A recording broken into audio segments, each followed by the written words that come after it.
মানুষের পছন্দ থেকে মানুষের চরিত্র বোঝা যায়। মানুষের পছন্দ থেকে মানুষের চরিত্র বোঝা যায়, জানো তো। আমরা ছেলেপুলেদের শেখাই যে চালাকি করে সাকসেসফুল হওয়া যায় না, চালাকি করে পড়াশোনা হয় না। আর এই কমেডিগুলো চুজ করছে দেখো, এবং ছেলেকে দিয়ে করাচ্ছে পড়াশোনা বনাম চালাকি। চালাকি করে পড়াশোনা হয় না, এইটা শেখানো উচিত। ও কমেডির মাধ্যমে শেখাচ্ছে যে পড়াশোনা বনাম চালাকি। মা বাবার সঙ্গে বেইমানি, বাপের পকেট মারো, বাঁশ দাও, এই ধরনের আইডিয়া টুকটুক টুকটুক করে কমেডির মাধ্যমে ছেলেটার মধ্যে ঢুকিয়ে ছেলেটাকে জাস্ট নিজের মতো তৈরি করছে। বুঝতে পারছো? শুধু দেখার যে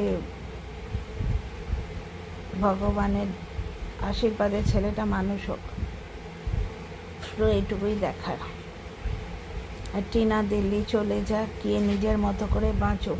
টিনার জীবনটা ওর দাদা বৌদির জীবনের জন্যে উৎসর্গীকৃত নয়।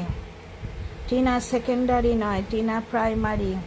ওর দাদা বাঁচবে, তার প্রয়োজন, তার এমনকি তার বউয়ের প্রয়োজন, তার বউয়ের বাপের বাড়ির প্রয়োজন, এই সমস্ত জিনিসগুলো মিটিয়ে তারপর টিনার জায়গা আমাদের নজরে সেটা কিন্তু নয়, কারণ আমাদের প্রিয় ব্লগার।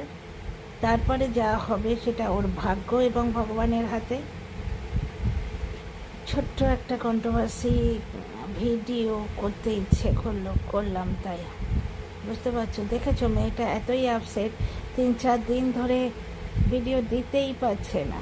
পয়সার দিকে সেরকম পাগলপন্ত এর নেই, পয়সা পিশাচ তো নয়, অথচ দিনের পর দিন ভিউ কমলেই জলনদীপ এসে পিন্ডি চটকাতে আসবে, পয়সার লোভ, পয়সার লোভ, পয়সার লোভ।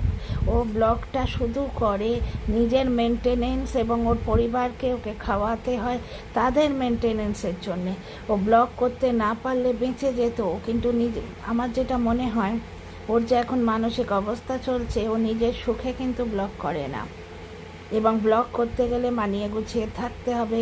অনেক জায়গায় নিজের মনের সাথে এবং পারিপার্শ্বিকের সাথে কম্প্রোমাইজ করছে, নিজের স্বপ্নটাকে নিজের মনের মধ্যে চেপে রাখছে। সবাইকে দিয়ে থুয়ে নিজের জন্য আর কতটুকু করতে পারবে। চলো, একটা জিনিস মনে হলো তাই তোমাদের বললাম।